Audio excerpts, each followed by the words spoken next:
done it!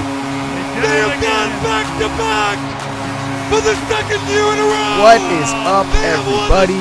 My name's DG, and I'm joined, as always, by my lovely, beautiful co-host, Milkman. And today, we are honored to have the great Jay Recher from 95.3 WDAE and AM 620. What's up, boys? How we doing? What's going on? I got my Coot shirt. I'm ready to go. Over the cap, under the influence, of course. Representing Smack Apparel, of course, and my guy Jeff Atznell, who just retired. Shout out to my guy Jeff. He was drunk as hell at the Buccaneers game. He put that thing everywhere. I was like, bro, you're trying to do your best Kucherov impersonation at the Bucs game. You're wild for that. But well, that was me as well. That was me as well. That was needed this Bucs game this week. Yeah, there were not too many things to cheer about until about the last couple minutes of that game. So and I was not there for that. So no, you were gone in the second quarter. So no. It was the third quarter. Third quarter. Okay, made it a half. Third quarter. No. I watched the halftime show. They cheered my name because they think I'm a cheerleader. So yeah, I see that all the time too. And I saw that guy make his rounds around Tampa Bay last week, and I was like, oh man, if the loose cannons guys could see this right now, they'd be all over it. All over it. It's a light skin thing, man. It's a light skin thing. So it's a gift and a curse, brother. It's a gift and a curse. It is. So let's hop into these hockey games. Obviously, a great season. We did drop a big one, or not really a big one, but we lost to the Kings, I believe. Ducks. My bad. Ducks on Friday. Big loss to the Ducks over the weekend, but came back against Sharks and was huge comeback. Pissed off and it was lightning a flip, is what honestly. I love. It was pissed off lightning and a massive flip of what you expect. Because when you look at the starting goalies of those matchups, you don't expect to get your ass whooped with Vasi's in net. But then all of a sudden put up 7 goals, only give up 1 when Elliott's in net. What'd you see when those 2 games happened, Jay? Well, it's kind of funny because I think, if I'm not mistaken, the last time they played the Sharks, Curtis McElhinney had a shutout. So it's weird. Like sometimes your backup goalie, your defense plays better because they're like, bro, we can't let any shots on net. You have a goalie like Vasilevsky, you're kind of like, Vasi got this. But to me, like you watch the Ducks, man, I watch a lot of hockey. Like that's my number one sport, bro. I watch every night. I'm watching a different game, and I love West Coast hockey because at that time of night, bro, there's nothing else on. So I've been watching a lot of Anaheim this year, and it's good to see one of my favorite guys. And let me tell you, Kevin Shattenkirk, one of the best people like I've ever covered. 8 years now at DAE. Kevin Shattenkirk, salt of the earth type dude. So to see him, I was like, oh, that's cool. And John Gibson, their goalie, really, that was the story of the game. Talk about goaltenders. Like John Gibson is a guy, like if we would have went to the Olympics this year, we being the USA, John Gibson would have been in the running for Team USA, being the guy that was going to hopefully backstop the Americans to a gold medal. So much respect to them. Defense, a bunch of vets up They're front, huge. They are a huge defensive team this year. Yeah, bro, they are really good. Milkman, you got to fix your mic again, bro. You got to plug it in. Come on, me? man. Or, no, me or Milkman. Milkman. Oh, Milk. Sorry, Milk. You're good. And then the Sharks. It's not working. There you go. You're better. You're better now. There you go. And then the Sharks, guys, and this is a cautionary tale. They beat the snot out of the Sharks, but they got Erik Karlsson, who's now hurt. Brent Burns. Everybody a couple of years ago really wanted Erik Karlsson. You got to trade for Erik Karlsson. You got to give him all this money. Man, sometimes the deals you don't make are the best ones. I mean, they were trying to trade for Shattenkirk back in the day, and they were going to give him, I think, a 6-year deal for $7 million each. If that happens, you don't get Goodrow, you don't get Coleman, you don't get Maroon. It just doesn't happen. And then all of a sudden, Shattenkirk goes to the Rangers, and then he comes to the Lightning for like $1 million. And the Rangers are still paying him. So Shattenkirk and Karlsson were the 2 big defensemen that Lightning fans were like, please, we need a. Do you remember that on Twitter when it was him and Hetty, like in the pirate outfit, and everyone's like, yes, please. If we get him, we don't win our cups because we're not able to have the depth that we've had and the flexibility to be able to mess around with pieces. That's an awesome point. And it's funny because I remember that we were so lucky to have the All-Star game here because it wasn't supposed to happen. And I remember being at the Hyatt doing interviews all day long. And the last person there was Erik Karlsson. And he was about to walk out. And I was like, EK, can I get a 5-minute interview, please, with the Lightning station? And he's like, Lightning, Tampa, I'll do it. And he came over and he sat down. He talked to me for 5 minutes on air, another 5-10 minutes off air about how much he loves Tampa, how much he loves Hedman, how much I love this place. And I'm thinking to myself, damn, once this comes out. And then that day is when the pictures came out of the hats. And I'm like, oh my God, this guy just told me he loves the Lightning. He loves Tampa. Like, I didn't want to say, oh, this guy's coming, but I was like, the stars were aligning, bro. Mm-hmm. And if it would have happened, I wouldn't have been surprised. But then, like, the closer and closer we got to the deadline that year, I was like, it just doesn't fit. You're right. Like, the versatility in this team and the salary cap gymnastics that Julien Brisebois has been able to do. He's a magician, bro. He's a magician. He sat on the call last year, and I remember, like, he does, like, not every GM does this, and he does every year in the half point of the year. He goes, all right, I'm gonna talk to the media. Like, you don't have to do that, bro. And last year he told us, like, yeah, I don't know what we're gonna do. We're not gonna do anything. And he makes a little move here, he makes a little move there. This year he said the same thing. Oh, we're not gonna do anything. He's like, all right, yeah, okay. But if, to his credit, I don't think he needs to make any moves. Like, I like the way the roster is right now. The depth is good. I mean, it's been challenged. I mean, they haven't had one game this entire year with their entire line. Think about that, bro. All the defenders are hurt. No point, no Kucherov for how long? And then they had the stat the other night on Bally with those two guys out, how well Hedman and Stamkos played. They've had no games with their full lineup. The whole D has been out. I mean, Calfoot was hurt in the beginning of the year, and then Bogosian gets hurt in game 3, and then these guys go out, and then Palat's out, so it looks like Palat's going to come back. Now Cooch is on the COVID list. Bogosian and Chernak are out. So John Cooper, and we saw it today on Twitter, is like everybody's talking about Coach of the Year candidates, and it always goes to the coach of like an overachieving team. And it's just like every sport is like that. And I just don't – sometimes it needs to go to the coach of the best team. Like, this guy's been doing it year in, year out with injuries to everybody. Like, think about it. Other than – and we're going to knock on wood together – other than Andrei Vasilevsky, okay, everybody's gotten hurt for the Lightning the last couple of years. Stamkos, Hedman, Kucherov, McDonough, Chernak, like, go up and down the list. Like, maybe Killorn is like one of the few guys that hasn't gotten banged up, but the way that they've been able to navigate through the waters and play as well as they have the last couple of years, John Cooper doesn't get nearly enough. And how many teams in the NHL can lose the caliber of players that we do and still continue their success? And that's just a testament to the front office doing their job with depth, being able to bring people up from Syracuse that come in and you're like, oh my God, who is this guy? Not again. And the coaching staff and everyone in the coaching staff. So we are a top tier organization. I've said this last podcast. I'm proud to be a Lightning fan. It is a class organization. Absolutely. And it's a fun team to watch. But I do want to get back kind of into the Ducks game just a little bit more. Like, what did you see? I was at a wedding watching the game, and it just looked like lackadaisical, kind of going through the motions type hockey. Like, I didn't see the intensity. Like, I felt like the Ducks really brought it to us, and when we're usually a team that, brings it to them. What did you see, Jay? And to me, it was the start. And sometimes you look at the start, and I think it's just human. Like, you just look through that lens for the rest of the game of, damn, they started slow. Were they not ready? Were they not prepared? Were they not focused? I mean, listen, one thing you have to keep in perspective is they haven't seen these guys in 2 years. So you're going into buildings you haven't been into. I look on Getty Images online for pictures for our website.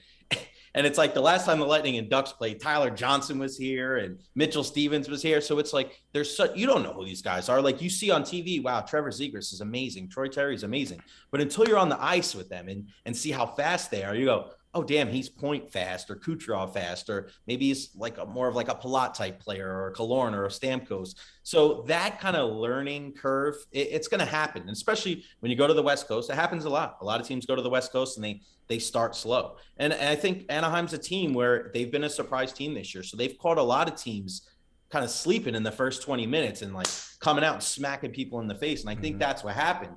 Where they just came out a little bit slow, and then you saw, and you're always going to, as the defending champions 2 times, you're going to get everybody's best shot. So you're not going in there where people are just going to be like, oh, it's the Lightning. We got these guys. It's in the bag. And the Lightning just, they did not match the intensity early on. But as the game went on, especially in that third period, you're like, then you just put it on Gibson. Like, you think you're going to come back. But if a goalie's locked in, especially in hockey, man, we see it with the Lightning.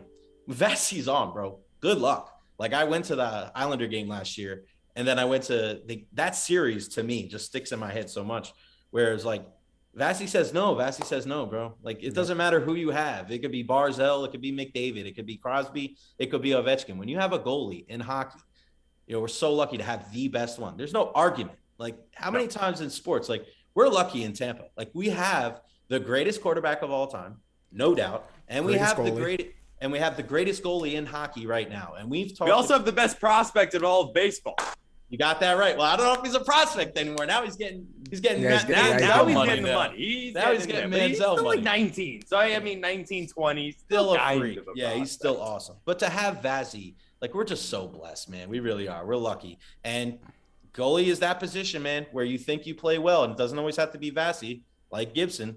Man, you just have a good night, bro. Even if you have the caliber of players of Lightning, it's just that was a perfect example of just too little, too late. Exactly. Milkman, what'd you see in the Ducks game? I mean, just overall wasn't a good game. I don't want to touch too much on the Ducks game right now, just because I think I might get crucified a little bit later and what we're going to be talking about, and a little bit of shoot the puck or who needs to step up type situation.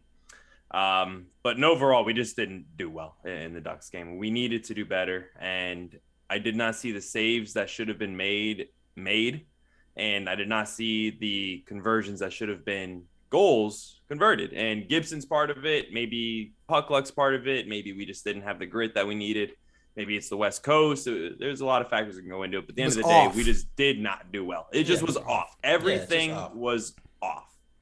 Yeah, absolutely. So let's but it did not look like that way in San Jose. No, and that's a great segue.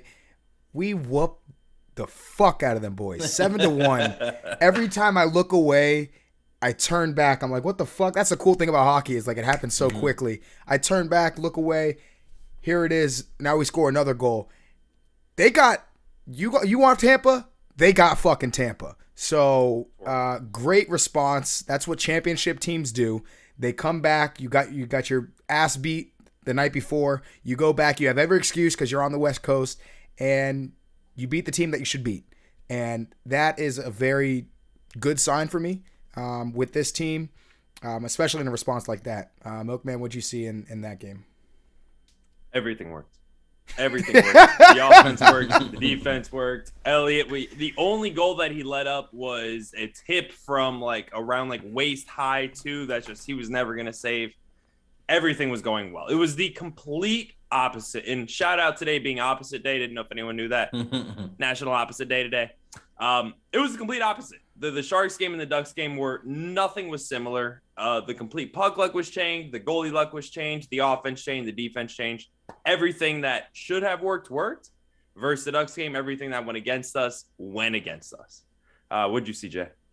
Yeah, I mean, you hit the nail on the head, man. They were just coming at them in waves. And to me, I think sometimes we get too close. You know, it's the old saying, like, you get too close to the forest to see the trees kind of thing.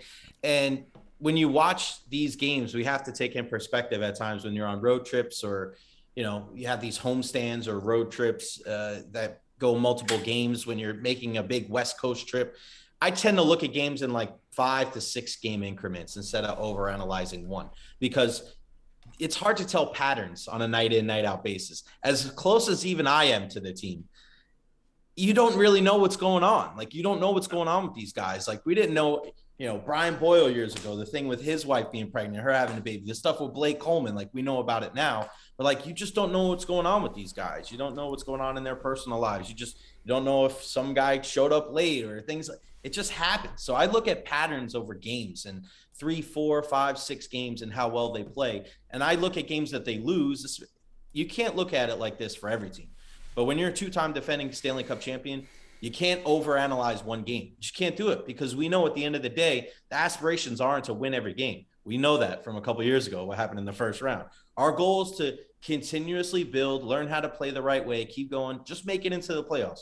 Home ice advantage means the least. Home field advantage means the least, or home court advantage, whatever. The least in NHL than anybody else, because Vazzy will be the best goalie in the NHL in an outdoor rink in Anchorage, Alaska, just like he'll be the best damn goalie on an indoor rink in Tampa, Florida. So that kind of stuff, to me, it doesn't really matter. I'm looking over a couple game stretch and how they're playing and how they bounce back from poor performances. So for me, I look at those games. I don't look at it as 1-1 or a loss and a win. I look at it as, how do they bounce back from an unsettling performance? Hell, they've had unsettling performances and wins. You know what I mean? That's the kind of thing that the Lightning are looking back. It's not always about, the end result. Julian Breezewald, going back to him, said it years ago. There's games where he left And it was the year that they got swept in the first round. I hate that I brought that up again.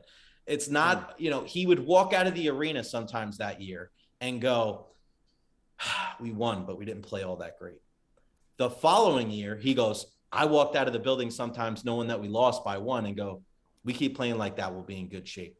So the Lightning are going to look at that Sunday performance and go, yeah, it sucked, that Ducks performance. You tip your hat to John Gibson. We know we got to start a little bit quicker. But Sunday, when you come out with your backup goalie, that's how you put a punctuation mark on that West Coast road trip and you go, let's get the hell out of here and let's get back home to Tampa and take on the sucky New Jersey Devils on Thursday night. God, I can't stand the Devils. Ugh. Oh, I know you're a Long Island guy. Grew up a Rangers fan, so the hate must run deep. Kind of like my hate for the Saints, rent free. Yo, not that deep. You Go you're about on it. another That's level, brother. deep. I am not going up to Islander fans going, hey, let's Jay, say have you made music videos about the Devils, about how much you hate them? Oh, no. But I tell you what, Dev, Okay, I'll give so you a lot you're of credit. not on Devin's side. That guy that's the Devin impersonator for the Saints. I don't know his name. Jonah? He does not hold a candle to you, brother. I'm proud Thank you. that you're on our side here because Fighting the good fight, man. you are. And he's to me, he just seems like a knockoff of what you're doing. He's like Grease 2. Who are these people? You start getting into the sequels and he's Godfather 3, you're Godfather 1 and 2. So Hey, Thank you. I shout appreciate out it. Sean Payton saying peace today. Yep. Rebuild is real in New Orleans now. They Oh, don't have how a the quarterback. turntables, baby. The turntables are real. I guess we'll go back to a little hockey now, but We will, Sean but just got to get him in. just a second. Sean Payton, we'll see you in Dallas in 2 years. Yep. Once for real Mike- though. But but seriously, like Yeah, it's a joke. it's gonna but happen. It's gonna happen. Seriously. Yeah, Mike McCarthy's gonna do some crazy stuff, and he's gonna get fired after this. Again. Dallas is gonna go like 13-4 because the NFC East sucks. They're gonna go 13-4, 14-3, 15-2. Same thing's gonna happen as it happens every year. The Toronto Maple Leafs and the Dallas Cowboys should just be the same exact team if you think about it. Did you guys know the Toronto Maple Leafs have the same exact Stanley Cup odds as the Tampa Bay Lightning? I think it's plus 600, 700. How drunk? You have to be drunker than Devin on his birthday At a to football think game. that the If Maple that Leafs was a sight. have the same odds as the Tampa Bay Lightning, but it's going to happen with the Mike McCarthy. I feel like they just use like mathematical stuff. Like I don't think they put the historical stuff in, but I feel like they should put some historical data in there that said team literally chokes every year that they make the playoffs. Literally every year. So right. we were talking about is it an Vasilevsky. asterisk next to Aaron Rodgers as well, or is that a little too far? Fuck Aaron Rodgers. Yeah. Fuck Aaron I mean, Rodgers. regular season quarterback playoffs can't do shit. All right, let's go back to hockey. Never compare them again. But you brought up Vasilevsky, and me and Milkman stand on the same thing here. But you're a little bit not to try to age you, but just a little bit older than us. Where would you rank Vasilevsky overall in all time goaltenders? All time. Let me think. The hard thing, guys, let me turn my email off here so I don't keep buzzing on you. Hold on. There you go. Sorry about that. It's hard. See, the one thing about these all-time things, especially with hockey, because I go way back, is like the guy that the Vezina Trophy is named after. Like that's a guy that he doesn't come up in nearly enough conversations, George Vezina. So it's like when you can go back over 100 years, it's hard to kind of put guys in. I see what you're saying, but I'm going to do a quick little rebuttal. Is Lombardi the best football coach of all time, or would you say some of the football coaches now have more knowledge and more better understanding of the game than Lombardi did? No, that's a great point. But people still think, Vince Lombardi is one of the best coaches of all time. You know what I mean? So people will still put him in that conversation. So, it's hard because we always want to put recency bias in there, but you would hope that my brother says this all the time. It's like Connor McDavid would have scored 300 points in the 80s. And I'm like, yeah, no, I get that. But you have to understand that evolution is real. Of course, I mean, they didn't have freaking cars in the, you know what I mean? In the early 1900s to go to these games and stuff. Right. So, evolution is part of the thing. You would hope that over time people get bigger, faster, and stronger, and technology and food, diets and nutrition. You would hope the athletes would get better. It'd be pretty boring if we still watched the same hockey that we watched in the 60s. He's going up the ladder. I don't mean to be on the fence, but I mean, to me, He's the best goalie since Patrick Waugh and Martin Brodeur, without a doubt. In the last, would you rank him? So let's take those three. Rank them. I know this is going to be so hard for you. No, he's still third.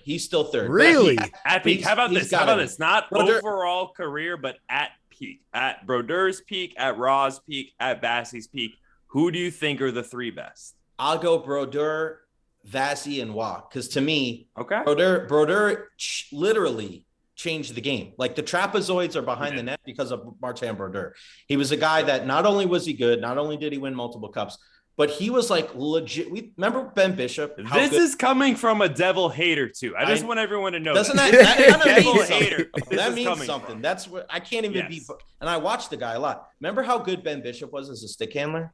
Like Brodeur is widely considered the best stick handler of all time. So when you think about that, and he has all the wins, and he has the cup wins on teams that were just dreadful to watch. That left wing lock in the 90s was awful. Like that's part of the reason why I hate the Devils, because they would go up 2-0, bro, and just turn the TV off. There'd be 5 minutes left in the first period. They'd be up 2-0, turn the TV off, bro. Put another game on. Milk the clock, let Marty finish. Bro, put Dawson's Creek or Friends on, whatever was popular in the 90s at the time, bro. It didn't matter. Yeah, definitely Friends. Dawson's Creek was popping for a little bit because Katie Holmes, and then she got the whole Scientology thing, but that's another story. But Brodeur was nasty, bro. And Vasi's never going to be that stick handler. I get that.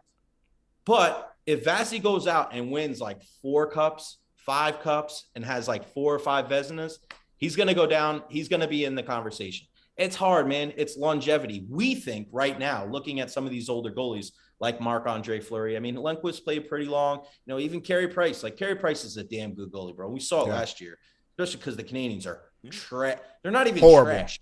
They're trash bags. They're things you put trash in. That's how bad they are. They're about to get the #1 pick in the draft next year after being in the Stanley Cup final. And that was a fluke, though, for them, I think, to be there. Yeah, no, I'm with you because the whole Canada division, they wouldn't even have made the play. Like half of those teams wouldn't even have made it that far. But it just, to me, it just showed you how nasty Carey Price is. So to me, he was a guy that was just quiet. And that's the thing what I love about Vasi. He's quiet. He doesn't move around. He's not flopping all over the place. He's not like, oh, he's diving. Oh, he makes, some guys dive when they don't have to dive. Like he just makes the routine plays sometimes. So yeah, he's out of those guys, I have him at 2, at their peak.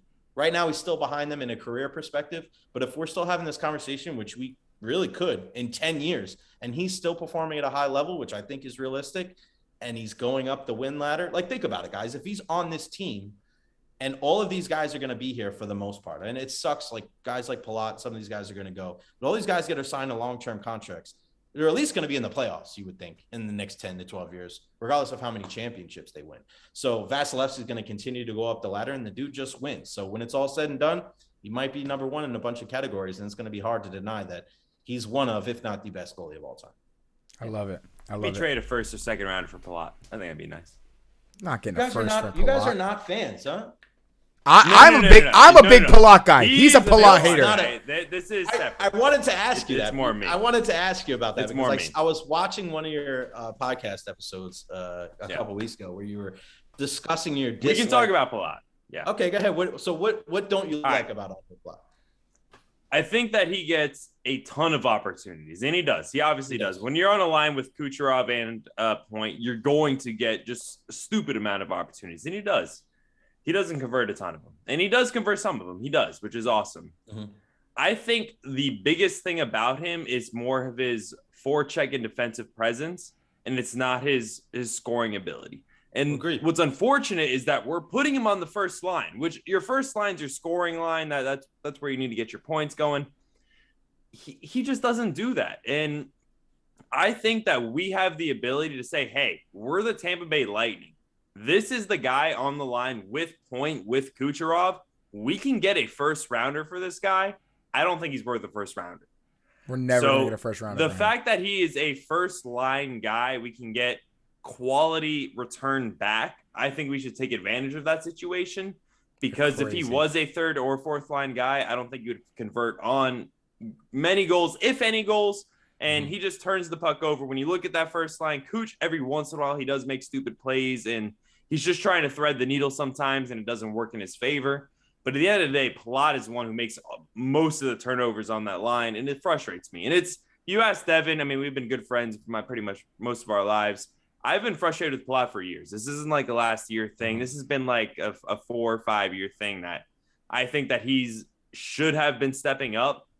And beyond being on that triplet line with Kucherov and Tyler Johnson, I think that was like 2015, 2016 back then. I don't think he's done enough. And that's just a little bit of the gripe that I have with Palat. I would love to hear a rebuttal with it, though. Sure thing. Do you Tom Wilson? I'm sure you know Tom Wilson. Washington. I hate him, actually. I fucking hate him. He's awesome, but I hate him. Could we agree that Andre Palat's a better offensive player than him? Easily. Easily. That's not even a question. Okay. Don't put them on like par to say Palat's a little better than Tom Wilson for sure. So here's the thing. When you have a big line, and another line that this screams of was it was called the Legion of Doom line in the 90s in the Flyers. Eric Lindros and John LeClaire were these big time. They were huge guys, big time scorers. And then they had this guy called Michael Renberg, Mikael. I don't know why I always remember that. But Renberg was the guy that did all the BS work, and very similar to what Andre Palat does. It's an interesting thing that the two most successful lines for the Tampa Bay Lightning in the last 10 years both had Andre Palat on them, with the triplets line and also Point, Palat, and Kucherov. You also see when he's gone that the team has trouble putting somebody else there. Matthew Joseph went there first. They said, oh, well, you got the speed. He can play with those guys. Can't play offensively with those guys. He's got, I love Joe. He's like one of the best people on the team, like people. Yeah.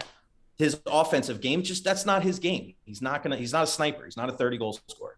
Then they try to put Corey Perry there, a guy that can match the hockey IQ, match the ability to put the puck in the back of the net. He was a step off. You could tell. The thing about Palat that makes that line go on offense is that he goes into all the dirty areas to get the puck.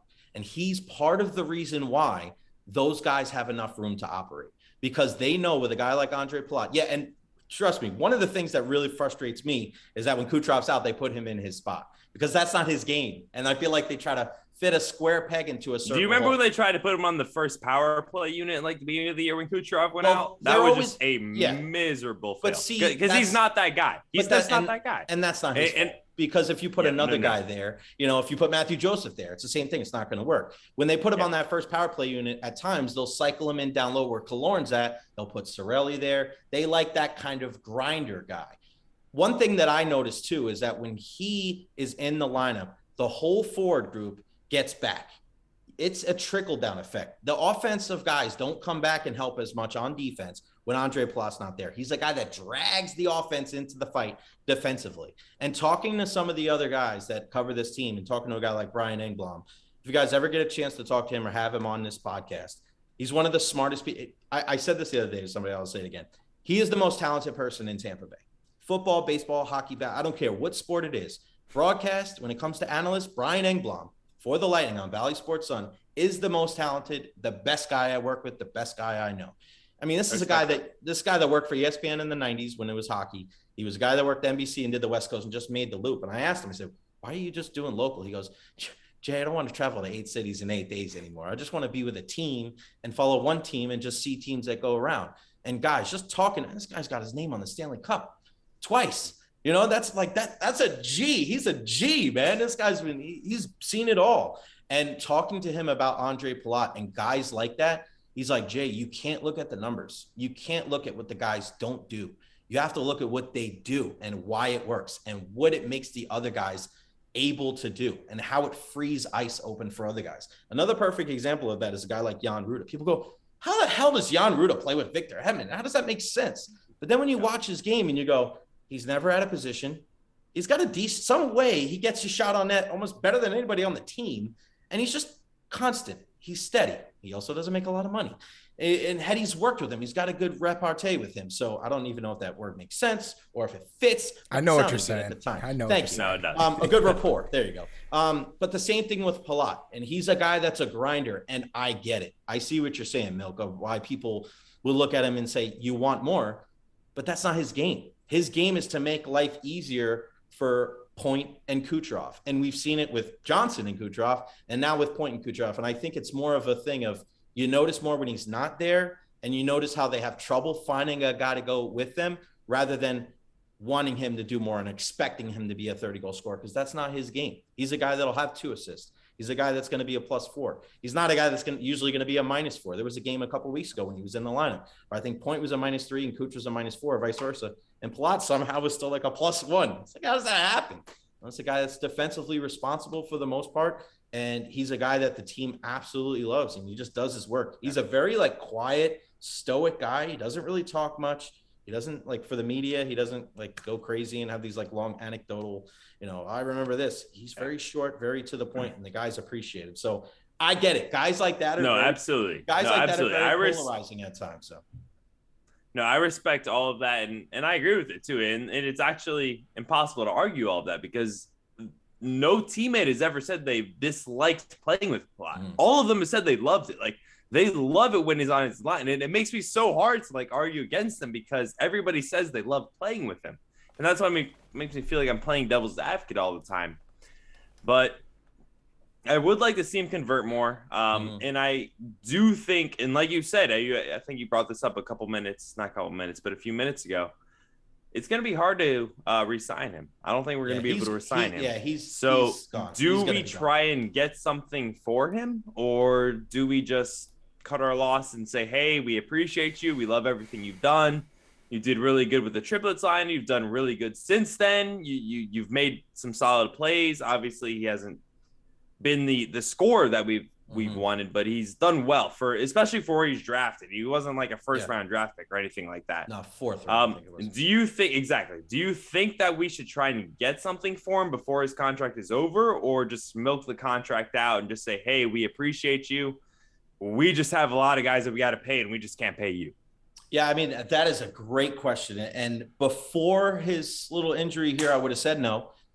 Now, after the injury, I'm definitely saying no, because maybe if you have another guy come in and like light the world on fire, and this guy goes on like a 10-game scoring streak, and be like, bro, this guy plays pretty good with Point and Kucherov. But like, as I alluded to before, Joseph, Perry, you tried a couple of guys, you mixed the lines up a little bit. You even saw Stammer there a little bit, which is nice, but even Stammer doesn't click with Point and Kucherov. That should tell you everything you need to know.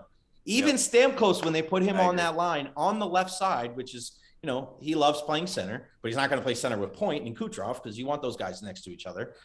Even Stamkos didn't make that line flourish. You would think if it was all scores at the top line, shit, why even come back? Like we talk about the Bruins and their perfection line. Pasternak don't play much defense. Bergeron's the best two-way center probably in the game for the last 15 years. Marchand's the guy. He scores a ton, but that's a dude that goes in all the dirty areas. He's a pain in the ass. He'll lick you. He'll give you COVID. He's just a pain in the ass. I mean, that's just the way it goes. But yeah, I mean, I don't think they get rid of him. I think they look at it and go, we know, just like they did with last year. They go, last run probably with this guy on our team. Let's finish strong. Let's try to win 3 in a row and send him out, as a 3-time champion, back to back to back. I love it. So we're up against it right now. So we're gonna speed run through this real quick. We got the Devils on Thursday. Well, you're listening to tomorrow. So Devils today, Golden Knights Saturday, Sharks on Tuesday. All home games. Predictions: you think we go 2-1, 1-2, 3-0, or 0-3? 2-0-1. 2-0-1 OTL. Yeah, I think that we're gonna probably. I think Vegas might suffer an OTL, but 2-0-1. I think we're gonna take points at all of the games, so it's definitely not a pessimistic week. But 2-0-1. That's my guess. I'm going 3-0. Before we close out, abbreviated shoot the puck segments. Let's keep it brief. We got to let Jay go. Jay, if you don't know, the shoot the puck segment is you just go on a quick little tangent about anyone on the team, anyone in the community, anything like that. The floor is yours, sir.